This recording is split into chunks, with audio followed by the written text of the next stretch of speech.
professeur Doublon et aujourd'hui nous allons voir ensemble comment régler le débit d'une perfusion.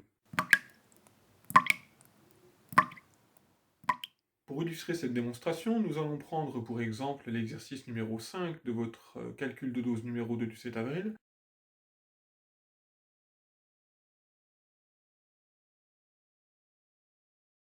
Votre calcul de dose vous amène à un résultat de 35 gouttes par minute. C'est ce que nous allons mettre en œuvre avec cette perfusion. Déjà, qu'est-ce qu'on entend par perfusion? Une perfusion est composée d'au moins deux éléments.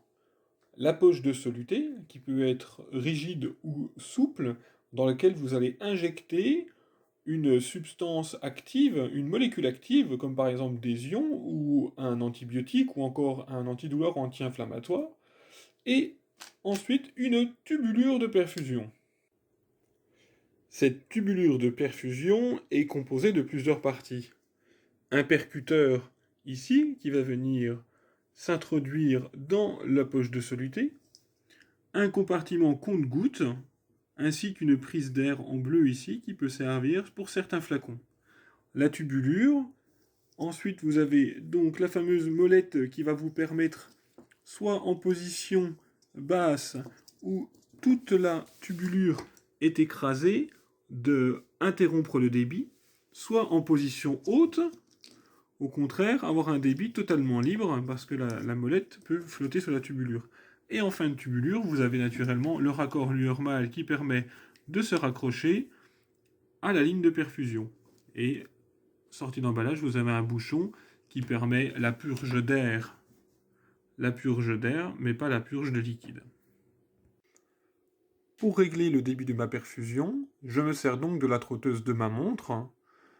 J'ai calculé le nombre de gouttes par minute de ma perfusion, et ainsi de suite le nombre de gouttes par intervalle choisi, en l'occurrence 10 secondes.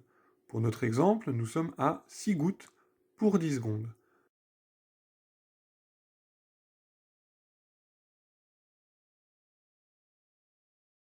Je vais donc ouvrir ma perfusion et ensuite régler ma molette en venant écraser plus ou moins la tubulure jusqu'à temps avoir, par intervalle de 10 secondes, 6 gouttes.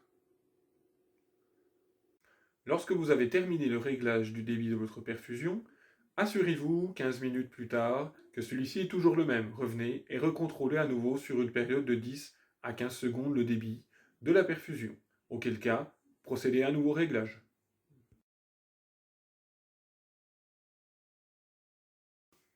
Ces régulateurs de débit vous permettent de régler le débit en millilitres par heure. Pour cela, vous aurez donc à calculer votre débit en millilitres par heure et non plus en gouttes par minute. Voilà, j'espère que cette vidéo vous aura permis de comprendre comment régler une perfusion avec un régulateur à molette. En cas de question, n'hésitez pas à nous contacter. Je vous souhaite une bonne journée, au revoir.